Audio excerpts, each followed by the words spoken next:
A paz do Senhor, seja bem-vindo a mais uma aula aqui do EBD em Foco. Eu me chamo Herberson e nessa aula eu vou comentar a lição número 12, que tem como título A Bondade de Deus em nos atender. Nós estamos estudando a revista CPAD, esta revista do segundo trimestre do ano 2022, e tem como objetivo comentarmos aqui o Sermão do Monte. Estamos agora em Mateus capítulo 7, do versículo 7 ao versículo 20. Nós que estudamos a lição, já entendemos aí um pouco sobre o que trata. Eu creio que você já deu uma estudada, já deu uma lida, você chegou aqui nesse vídeo, você quer tirar algumas dúvidas, então você já percebeu que cada tópico da lição trata de um tema. A passagem é relativamente extensa, Jesus trata aqui de 3 temas. A primeira parte, ele fala sobre a questão da bondade de Deus, de nós pedirmos para Deus que Deus vai dar aquilo que nós pedimos a Ele.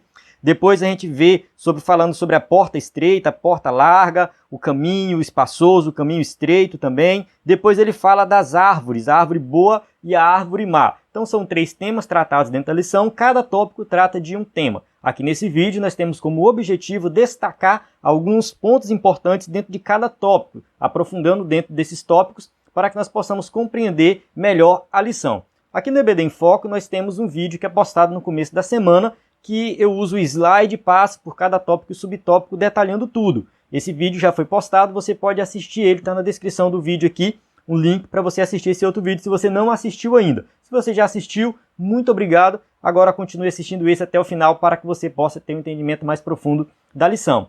E você que está aqui acompanhando no nosso canal do YouTube, se você estiver no canal do YouTube, aproveite para se inscrever no canal, clique em gostei aí no vídeo, deixe seu comentário. Se você estiver assistindo dentro do site do EBD em Foco, não deixe de dar uma olhada nos outros conteúdos que nós temos dentro do site. Inclusive, você que está no YouTube, pode também acessar o site ebdemfoco.com. Na descrição do vídeo tem o link. Lá você vai encontrar slides em PowerPoint, aula em PDF, áudio, enfim, uma variedade de conteúdos relacionados à EBD, lição de adultos e jovens. Desde 2017 a gente tem tudo lá disponível para você. Bem, vamos lá, vamos começar aqui a nossa aula. O tópico 1 fala sobre a bondade de Deus. Definição de bondade. O escritor da revista faz uma definição de bondade jogando 5 palavras, significados: boa índole, benevolência, brandura, boa ação. Acaba ficando um pouco vago. Eu penso que é bom a gente dar uma definição trazendo o sentido teológico realmente da bondade. Ele até fala sobre a questão da bondade no aspecto teológico no tópico 1.3, que ele fala que é a bondade de Deus no aspecto teológico. Aí ele vai colocar aqui que teologicamente o termo bondade é amplo, envolve santidade, retidão, verdade, amor, benevolência, graça, misericórdia. Então assim, ele coloca muitos aspectos da bondade de Deus que também fica um pouco vago. Esses temas podem ser estudados juntos ou separados. Então eu resolvi fazer aqui uma definição de bondade, olhando alguns livros de teologia sistemática, que eu achei mais interessante, do N. Gruden, que ele fala dos atributos de Deus, os comunicáveis e os incomunicáveis. No caso, os atributos comunicáveis de Deus são aqueles atributos que Deus tem em si, na perfeição, mas ele compartilha com a sua criação. Então Deus, ele é amor. Nós também temos a capacidade de amar, no nível menor, mas temos. Então Deus, ele é a suprema bondade, mas nós também temos a capacidade de fazer bondade, de ter atos bons, enfim. Então esse atributo de Deus, ele é comunicável. Nós conseguimos também, no caso, ser bons. Nós temos também a capacidade de praticar coisas boas, fazer coisas boas, coisas que têm aprovação. Então, eu vou fazer aqui a definição, de acordo com o que está no livro do N. Gruden, Teologia Sistemática, que é o seguinte, ele fala assim, a bondade de Deus implica que ele é o parâmetro definitivo do que é bom, ou seja, Deus é o parâmetro. Tudo que eu vou fazer, eu comparo com o parâmetro. Então, o parâmetro ele serve para isso. Eu olho para o parâmetro e olho para o que eu fiz e falo, será que é compatível? Então Deus, ele é o parâmetro definitivo, supremo e perfeito do que é bom. Então eu tenho Deus como parâmetro, não tem nada além dele. E que tudo que Deus é e faz é digno de aprovação. Olha só, então o que é bondade? A bondade de Deus. Vou colocar aqui a bondade de Deus. A bondade de Deus implica que ele é o parâmetro definitivo de tudo que é bom e que tudo que é e faz é digno de aprovação. Ou seja, tem que ser aprovado. Imagina você comendo um bolo de chocolate delicioso. Eu não sei se você gosta de bolo de chocolate, mas eu gosto. Então eu como bolo de chocolate. Quando eu termino de comer, eu falo, olha, muito bom. Ou seja, tem a minha aprovação. Então aquele bolo de chocolate, para mim, ele é muito bom. Então, bondade é um ato que é digno de aprovação. Quando a gente fala da bondade de Deus, a pergunta vem, aprovação de quem? Quem é que aprova a bondade de Deus? Já que não tem ninguém superior a ele. Então a gente tem que refletir sobre isso. No caso aqui, o Wayne Grudem, ele coloca assim, ó, o ser e os atos de Deus são perfeitamente dignos da sua própria aprovação. Ou seja, Deus aprova ele mesmo. Tá? E por que aquilo que Deus aprova é bom? O que garante que aquilo que vem da aprovação divina, de fato, é bom? Porque ele o aprova, ponto final. Tá? Tipo, é ele que aprova. Tá? Ele é a fonte de todo o bem do mundo. Tá? Deus é a fonte de todo o bem do mundo. Tudo vem dele, tudo é por meio dele, tudo é feito para ele, toda a bondade no universo vem de Deus. Então, se o ímpio pratica um ato de bondade, aquilo foi uma ação divina também na vida dele. Vou ler aqui alguns versículos que está registrado aqui no próprio livro do Wayne Grudem. Ele cita aqui Tiago 1,17, ó. Toda boa dádiva e todo dom perfeito são lá do alto, descendo do Pai das luzes, em quem não pode existir variação ou sombra de mudança. Olha só, toda boa dádiva e todo dom perfeito vem do alto, vem do Pai das luzes, vem de Deus. Tá? Tudo vem dele, toda bondade vem dele. Você pode conferir também Salmo 145:9, Atos 14:17, dentre outras passagens que você vai observar. Salmo 84:11 fala assim, o Senhor nenhum bem sonega aos que andam retamente. Então Deus, ele é bom e ele não nega nada a seus filhos. É o que a gente está estudando aqui. Então, na nossa lição, deixa eu ver se eu acho a revista aqui, já perdi aqui a revista. Tá? Na nossa lição, nós estamos falando justamente disso, né? Porque aqui está falando, pedi, dar-se-vos-á, buscar e encontrareis, batei, abrir-se-vos-á. Então, aquele que pede, recebe, o que busca, encontra, o que o bate, se abre. Então, a gente tem aqui dizendo que Deus é bom e ele ajuda os seus filhos. Deus, ele é bom e ele supre as nossas necessidades, ele não nega o bem para nós. Então, a gente tem várias outras passagens que vão falar a mesma coisa. Tá? Aqui está dizendo aqui também, em Romanos 8:28, todas as coisas cooperam para o bem daqueles que amam a Deus. Então, se tudo coopera para o meu bem, porque Deus está comigo e Ele cuida de mim, Ele sabe das minhas necessidades. Vamos ver mais uma passagem aqui, a passagem de Mateus 7:11, que a gente está estudando, que Deus, né, o caso o Pai Celeste, dará coisas boas aos que lhe pedirem. Então, se nós pedirmos, Ele vai nos dar coisas boas. É claro que aqui entra a questão, eu posso pedir qualquer coisa a Deus, eu posso pedir, sei lá, para Ele matar alguém, por exemplo, eu posso pedir, né, uma coisa que seja pecaminosa? Não. A gente tem que pedir dentro do contexto do Sermão do Monte. A gente tem que pedir dentro do contexto do reino, como filhos do reino. Nós, como crentes, como cristãos, aqueles que participam do reino, a gente vai aprendendo aos poucos mais sobre as coisas do reino de Deus. A gente vai aprendendo mais sobre o próprio Deus, quem é Deus, como nos relacionamos com Deus. E depois de um tempo a gente vai adquirindo maturidade para saber pedir. Para pedir aquilo que está conectado com o reino, aquilo que está conectado com nossa vida. Não vou dizer nem vida espiritual, mas nossa vida como um todo. Como um todo. Toda a nossa vida pertence ao reino. O chamado de Jesus ao discipulado é um chamado de entrega total. A gente vai entrar nesse mérito daqui a pouco, quando falar da questão dos caminhos e da porta, das duas portas. Então, o chamado de entrega total, um chamado de vida de sacrifício, uma vida de entrega total a Ele. Então, assim, eu pertenço ao reino como um todo e toda a minha vida tem que estar debaixo da vontade de Deus. Então, tudo que eu pedi a Deus dentro desse contexto do reino, que está conectado com o reino, Deus vai me dar. Tudo que eu pedi, Ele vai me dar. Então, a gente tem que saber pedir. Bem, vamos continuar aqui sobre a questão da bondade. O escritor da revista vai tocar no assunto sobre a nossa capacidade de fazer atos de bondade. Aí ele cita Romanos 7,18 no tópico 1.1 ainda. Ele fala assim, porque eu sei que em mim, isto é, na minha carne, não habita bem algum. E com efeito, o querer está em mim, mas não consigo realizar o bem. Então Paulo está colocando aqui o contexto do homem natural, que não é regenerado pela carne. pela nossa natureza pecaminosa, nós não vamos praticar bem algum pelo fato de que estamos manchados pelo pecado. Então, por nós mesmos, nós não vamos fazer coisas boas. Porém, todo o ato de bondade que nós praticamos vem do próprio Deus. E, no caso, quem é transformado, quem é uma nova criatura, aí sim, esse está sendo governado pelo Espírito Santo, vive no reino e pratica, sim, atos de bondade, que tem aprovação divina. Então, o que é um ato de bondade? É aquilo que Deus aprova. Tá? O que Deus aprovou, isso é um ato de bondade. Continuando aqui, tópico 1.2. A bondade de Deus no aspecto bíblico. Como eu já falei anteriormente, a gente já fez uma abordagem mais teológica, definição teológica da bondade de Deus, só que eu quero entrar aqui dentro de algo que ele cita, né, que é o jovem rico, que fala lá, né, em Mateus 19, 16 a 26, né, bom mestre, que bem farei para conseguir a vida eterna. O que acontece? As traduções acabam, às vezes, confundindo essa passagem aqui. O original mesmo, a melhor tradução de Mateus 19, 16 é a que fala assim, ó, mestre, que farei de bom para ter a vida eterna? Essa é a tradução melhor de Mateus. Mestre, ele não chama Jesus de bom. Ele fala assim, mestre, que farei de bom? O que eu faço de bom para ter a vida eterna?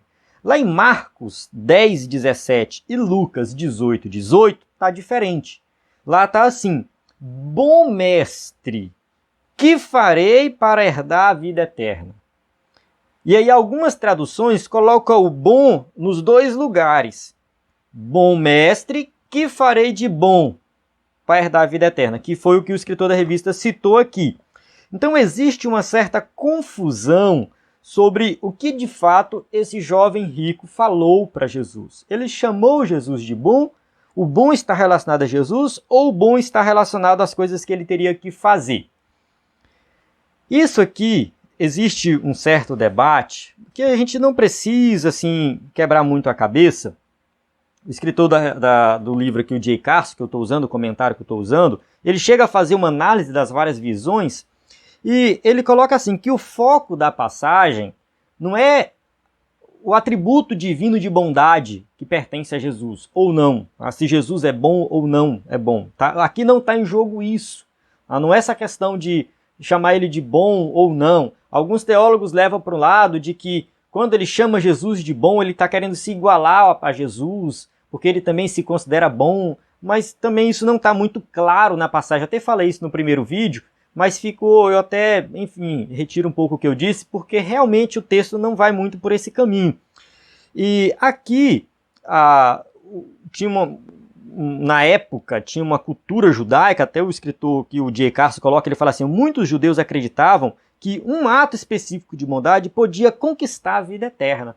Então isso era uma crença na época. O que eu faço de bom que faz com que eu conquiste a vida eterna? Então aquele jovem rico estava querendo se salvar pelas obras. Ele queria uma ação, uma atitude que ele pudesse fazer para alcançar a vida eterna. E Jesus vai por outro caminho, fala assim, olha, tu já guardou, tu conhece os mandamentos? Sim, eu conheço e tudo mais, isso aí eu faço desde a minha juventude e tal, isso aí eu conheço, eu sei fazer. Aí Jesus falou assim, então vende tudo que tem, dá aos pobres e me segue. E aqui também está em jogo não o fato dele ter que vender tudo que tem. Isso aqui não é uma regra. Todo rico que aceita Jesus tem que vender tudo que tem e seguir Jesus. Não. Jesus está fazendo um teste com aquele jovem para provar para ele que o coração dele está na riqueza. E aqui o foco é o chamado de Jesus para que ele pudesse seguir a Jesus. Então Jesus faz uma proposta para aquele jovem que naquele contexto ele tinha que desfazer dos seus bens, naquele contexto. O que estava prendendo o coração daquele jovem no mundo, no pecado, era a riqueza dele. Então Jesus fala assim, tira a riqueza e me segue. Isso vale para todos.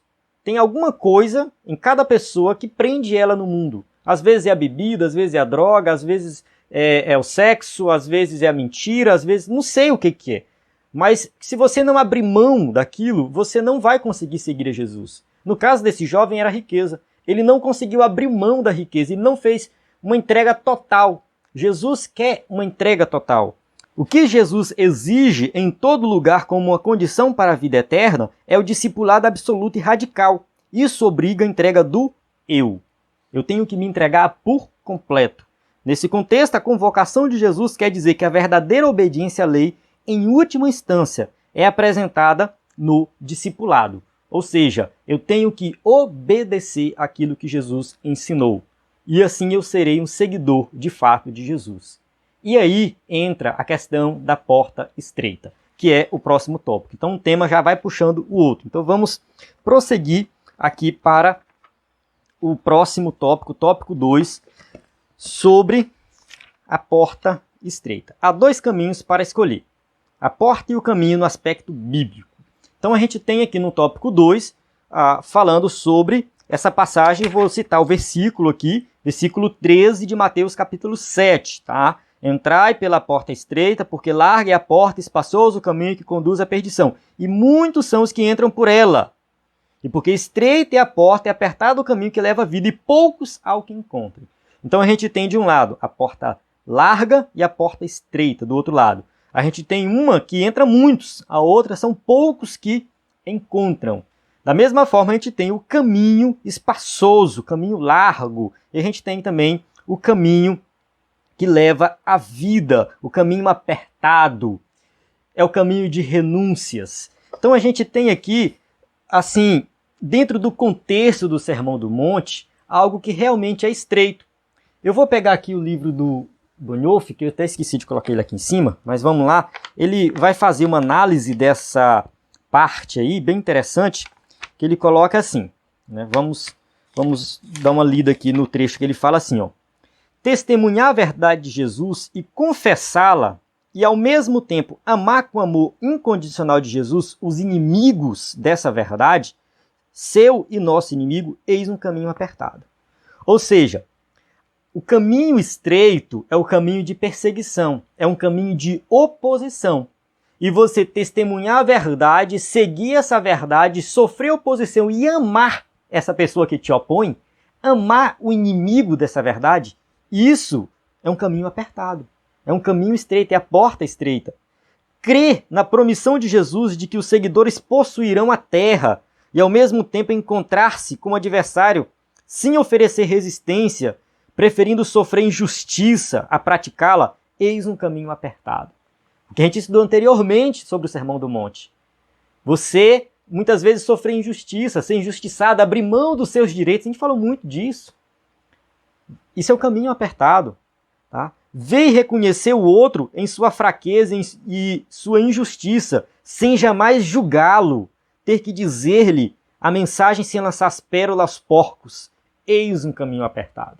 Então o caminho apertado é isso, é você seguir o que Jesus ensinou no Sermão do Monte. É o caminho que vai indicar tribulação, é o caminho que vai indicar perseguição, é um caminho que muitos vão apontar o erro, muitos vão te criticar. Não é fácil, o caminho é difícil. O mundo vai se opor ao Evangelho. Não adianta a gente querer achar que o mundo vai gostar dos crentes, vai gostar do Evangelho, vai se adaptar ao Evangelho. Isso não vai acontecer, nunca vai acontecer. Quando isso começar a acontecer, muito provavelmente estão afrouxando o Evangelho. Muito provavelmente estão enlarguecendo a porta. Muito provavelmente é o Evangelho pregado que está com defeito. Porque o mundo nunca vai aceitar o verdadeiro Evangelho. O verdadeiro Evangelho sempre, sempre, sempre vai sofrer oposição e perseguição por parte do mundo. Sempre. Vamos lá. Continuando dentro do tópico aqui que a gente está estudando. O escritor da revista, ele vai fazer uma análise sobre essa questão da porta e do caminho dentro do contexto da Bíblia. Eu até anotei alguns versículos aqui. A gente tem Deuteronômio 30:19, que fala dessa questão do caminho, o Salmo número 1, principalmente o verso 6 do Salmo número 1. Deixa eu até pegar aqui a Bíblia. Então a gente tem lá, eu vou ler aqui o Salmo. Pois o Senhor aprova o caminho dos justos, mas o caminho dos ímpios leva à destruição. Então aqui a gente já tem o quê? Dois caminhos. Essa ideia é muito presente no Antigo Testamento. Jeremias 21:8, até anotei aqui, ó, ponho diante de vocês o caminho da vida e o caminho da morte. Então Deus já está falando com o povo, olha, vocês têm que decidir, eu tenho diante de vocês os dois caminhos. Então um caminho conduz à vida eterna, consumada, aqui a gente está falando de vida eterna consumada. E o outro caminho conduz também à perdição, a perdição final, sofrimento eterno. Então a gente tem essas duas opções, esses dois caminhos, e a questão da porta também. Há um debate teológico se a porta é no começo do caminho ou no final do caminho. Apesar disso ser pouco relevante, o J. Carson faz uma análise também de aqui no seu comentário e chega a dizer que provavelmente a porta é no começo do caminho. Você passa pela porta estreita e continua nesse caminho estreito, esse caminho apertado. Então, de certa forma, tudo está relacionado à entrada no reino, participação do reino aqui nessa vida e consumação final do reino. Tem um sentido escatológico nesse estudo aí, nessa passagem de Jesus. Aqui, ainda sobre a questão da porta, o escritor da revista ele vai falar de algo que eu achei muito estranho, não gostei, comentei no primeiro vídeo, vou comentar de novo aqui para deixar bem claro. Ele coloca assim, no tópico 2.1 ainda, que as cidades eram muradas e tudo mais, né? E ele escreve assim, ó, no período noturno, as portas grandes eram fechadas, então tinha o muro, tinha as portas para o povo entrar na cidade, tinha os portões e tudo mais.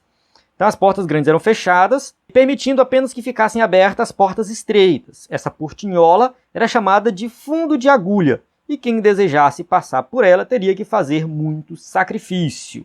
Às vezes, a passagem de um camelo com mercadoria no meio dela era impossível, sendo necessário retirar da bagagem, e ainda assim a pessoa teria que passar ajoelhada. Então foi nessa condição que Jesus afirmou: estreita é a porta e apertado o caminho que leva à vida, e poucos há que encontrem. Bem, o escritor aqui, pastor Zé Gomes, respeito muito ele, mas ele faz uma citação de algo que eu já pesquisei muito no passado sobre isso, dei uma pesquisada novamente, e que não existe uma comprovação histórica de que existia essa portinha pequena chamada fundo de agulha. E se existia, ela não era chamada de fundo de agulha. E isso aqui está conectado com a passagem de Mateus, capítulo 19, versículo 24. Mateus 19, 24, que está dentro do contexto lá do jovem rico, que Jesus vai falar sobre o camelo passar no fundo de uma agulha. Ele fala assim, ó, Mateus 19, 24. E digo ainda, é mais fácil passar um camelo pelo fundo de uma agulha do que um rico entrar no reino de Deus. Aqui, muitas pessoas fazem essa afirmação, como o pastor Zé Gomes fez.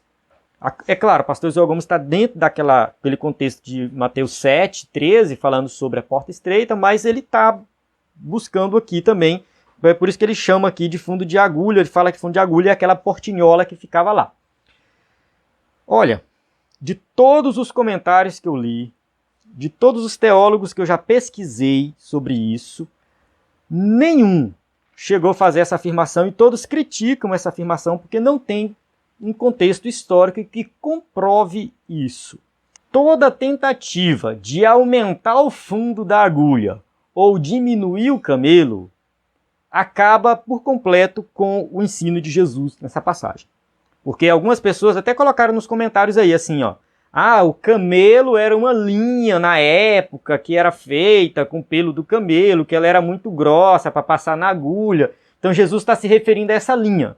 Está errado também. Não existe nenhuma comprovação nesse sentido. Então, assim, camelo não é uma linha, você não pode diminuir o camelo. E o fundo da agulha não é uma portinha lá no muro de Jerusalém. Não pode aumentar a porta, porque perde o sentido do texto.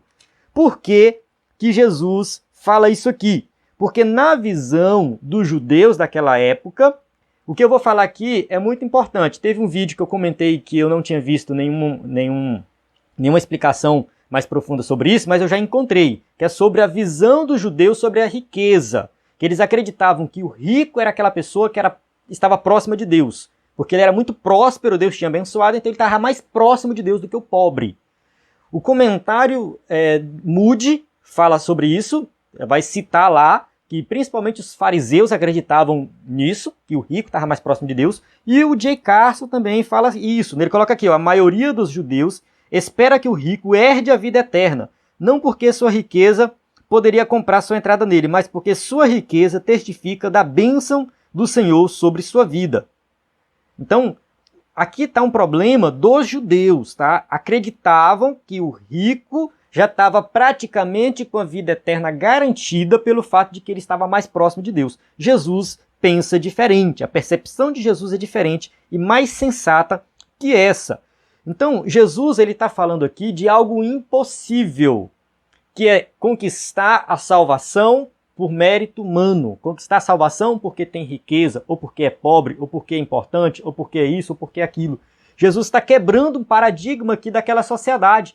Quando Jesus fala isso, olha só, versículo 25. Ao ouvirem isso, os discípulos ficaram perplexos e perguntaram, nesse caso, quem pode ser salvo? Olha só, eles ficaram perplexos. Está bem claro o texto. Eles ficaram, meu Deus, quem pode ser salvo? Quem pode se salvar? Porque na visão deles já estava enraizado isso.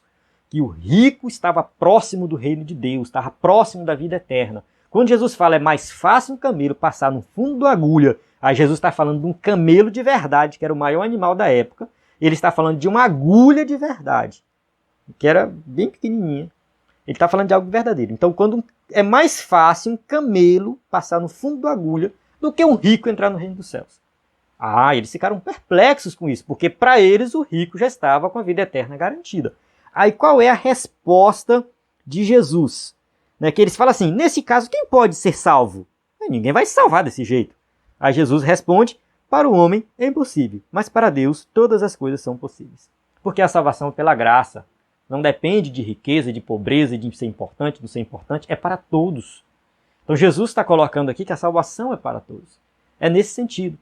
Então espero que tenha ficado claro, não vou me alongar mais nessa explicação, porque não é o objetivo, vamos voltar para a nossa lição. Então, concluindo o que eu estava falando, acho que eu preciso de uma mesa maior para gravar vídeo.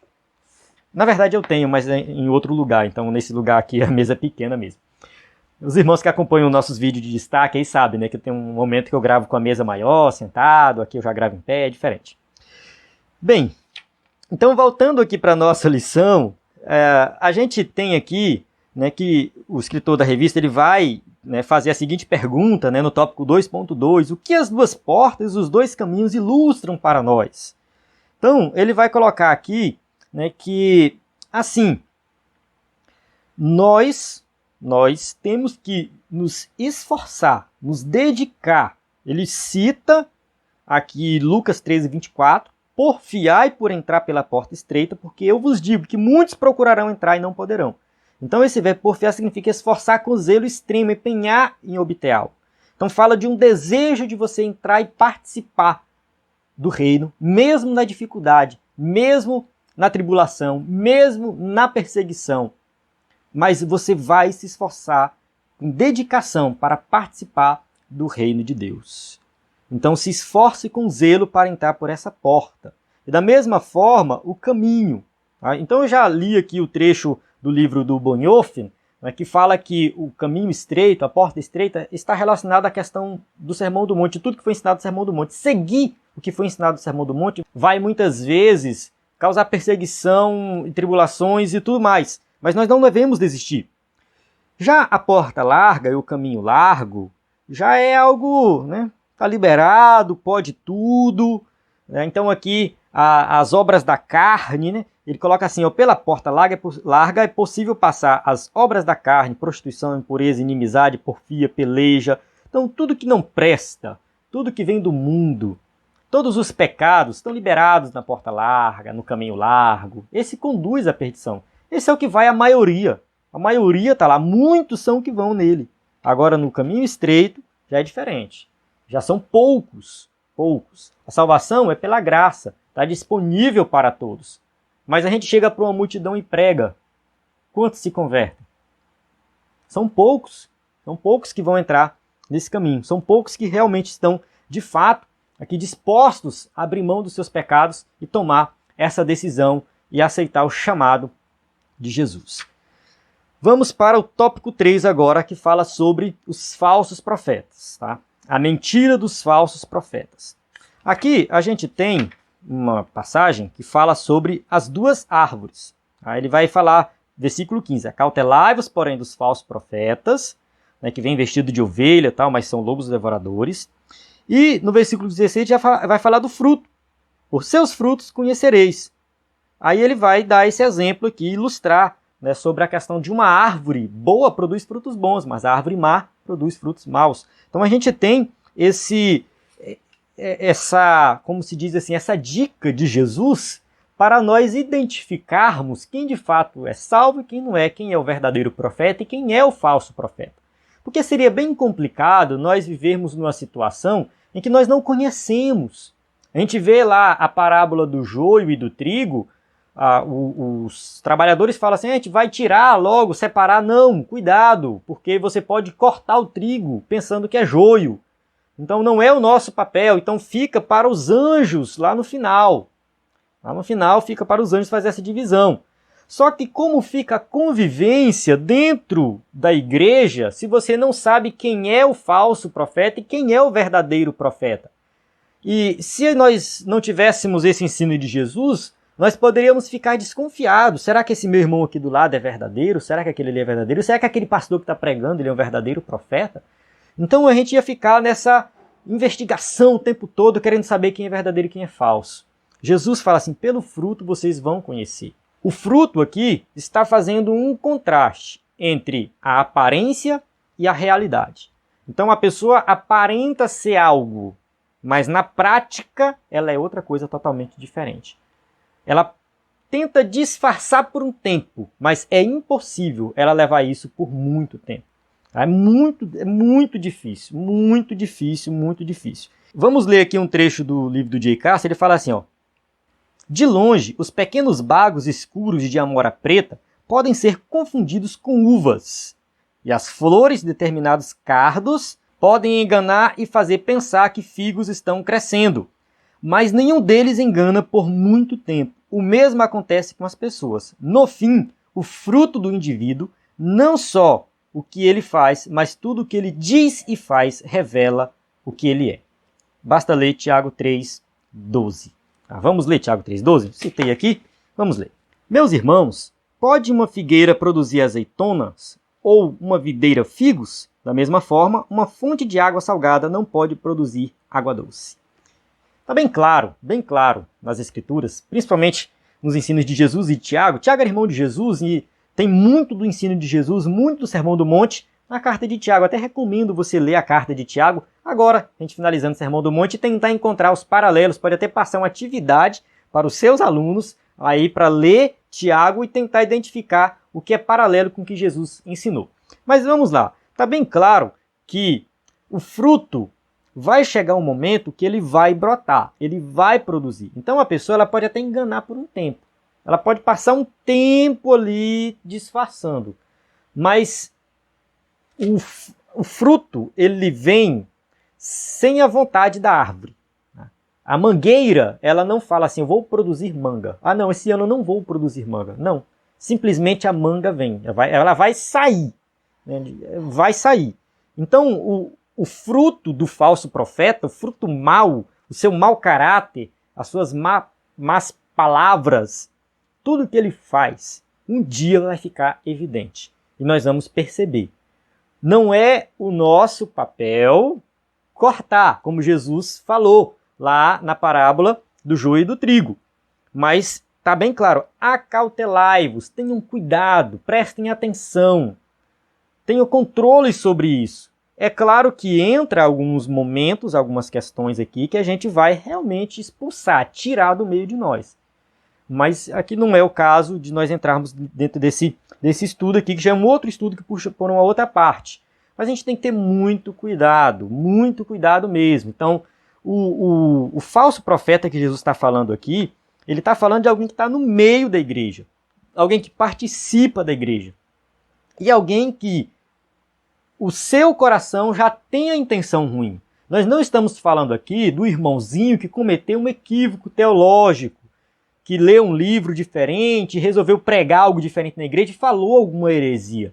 Cuidado para você também não, é um falso profeta. Então o irmão passa a vida inteira, uma vida de santidade, de piedade na igreja, e de repente ele dá um deslize teológico, todo mundo apedreja ele. Cuidado, não é isso. A gente está falando de alguém que é mal intencionado, alguém enviado pelo diabo. A pessoa nunca se converteu. Aí entra a próxima passagem aqui do Sermão do Monte, que ficou para a próxima lição, né? Ficou para a próxima lição, aí a gente não pode aqui passar para a próxima lição, que vai ficar também, vai ficar sem graça, né, da próxima lição. Mas Jesus falando desses que chega lá no último dia, Jesus fala assim, apartai-vos de mim, porque eu nunca vos conheci. Não é porque vocês foram um tempo e depois vocês desviaram. Nunca vos conheci. Então o falso profeta, ele nunca foi um profeta verdadeiro. Ele sempre foi um falso profeta. Ele sempre falou o errado.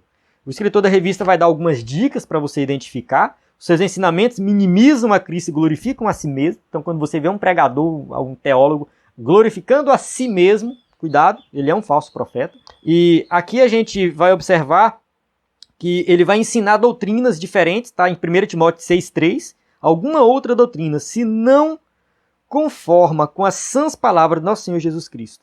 Então esse também é o falso profeta. Ele vai ensinar coisas que não estão relacionadas ao Evangelho. Está fora do Evangelho. Está fora do que Jesus ensinou. Então esse é um falso profeta. Dentre outras coisas que a gente vai identificar. Então isso está previsto em todas as escrituras, desde o Antigo Testamento, de Gênesis a Apocalipse, a gente tem alerta sobre os falsos profetas. Jesus ali no finalzinho de Mateus 24:11, surgirão muitos falsos profetas e enganarão a muitos. Então muitos serão enganados por esses falsos profetas. Infelizmente isso tem acontecido nos dias de hoje. A igreja de hoje precisa estar alerta. A gente precisa estudar a verdade.